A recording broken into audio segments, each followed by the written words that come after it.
Hello everyone, कैसे हैं आप सब। साइंस क्लासेस में आप सबका बहुत बहुत स्वागत है। चलिए आप सभी जुड़ जाइए जल्द से जल्द, ताकि आज की क्लास को मिस नहीं होगा। आज हम सेशन में मिश्रण यौगिक दोनों के बारे में अध्ययन करेंगे। इसके साथ साथ जो सबसे पहले यौगिक क्यों देखेंगे, इसके पहले हमने मिश्रण को देखा था, तो यौगिक की परिभाषा जानेंगे और साथ साथ मिश्रण और यौगिक में अंतर देखेंगे कि दोनों में क्या अंतर है। चलिए बिना देर के शुरुआत करते हैं और देखते हैं क्या अंतर है। और सबसे उसके पहले देखते हैं कि यौगिक क्या है, उसकी परिभाषा जानते हैं। यौगिक, इसका जो है इंग्लिश वर्ड जो है कंपाउंड, इसको कहते हैं इंग्लिश में।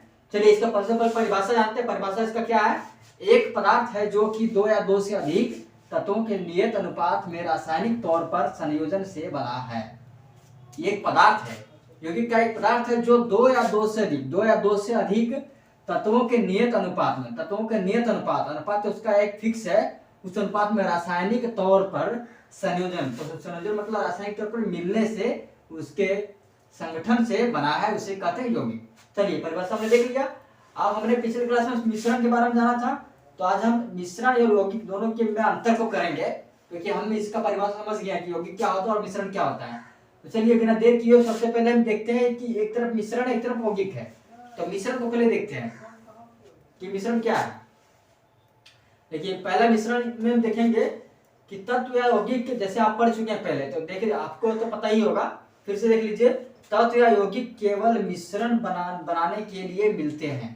तत्व या यौगिक जो है, तत्व या यौगिक केवल मिश्रण बनाने के लिए मिलते हैं, किंतु किसी नए यौगिक का निर्माण नहीं करते। किंतु ये क्या करते हैं, मिश्रण जो किसी नए यौगिक का निर्माण नहीं करते हैं। इधर हम चलते हैं यौगिक क्यों, तो यहाँ पे क्या है, तत्व क्रिया करके नए यौगिक का निर्माण करते हैं, लेकिन तत्व जो क्या है, क्रिया करके नए यौगिक का निर्माण करते हैं। चलिए आपने यौगिक को भी देख लिया। अब फिर आते हैं मिश्रण की ओर।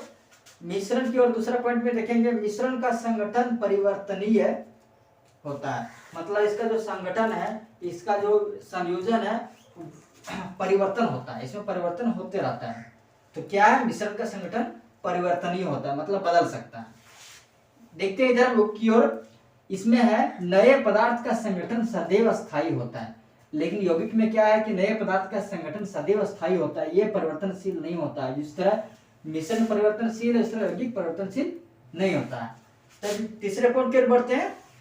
मिश्रण में जो लिखा हुआ है, मिश्रण उसमें उपस्थित घटकों के गुणधर्मों को दर्शाता है। मिश्रण क्या करता है, उसमें उपस्थित घटकों के गुणधर्म जो रहता है उसको दर्शाता है। लेकिन यौगिक को हम देखें तो इसमें नए पदार्थ के गुणधर्म पूरी तरह से भिन्न होते हैं, लेकिन नए पदार्थ के जो गुणधर्म होते हैं वो पूरी तरह से अलग होते हैं, भिन्न होते हैं।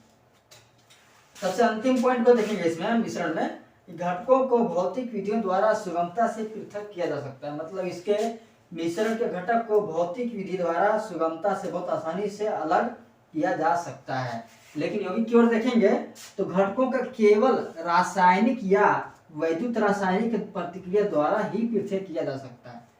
इसको सिर्फ रासायनिक और विद्युत रासायनिक प्रतिक्रिया द्वारा ही पृथक किया जा सकता है, मतलब अलग किया जा सकता है। लेकिन जब हमने इसमें मिश्रण में देखा तो घटकों को भौतिक विधियों द्वारा सुगमता से, आसानी से अलग किया जा सकता है। तो आपने मिश्रण और यौगिक दोनों में अंतर के साथ साथ सबसे पहले आपने यौगिक के बारे में जाना कि यौगिक क्या होता है और उसकी परिभाषा क्या है।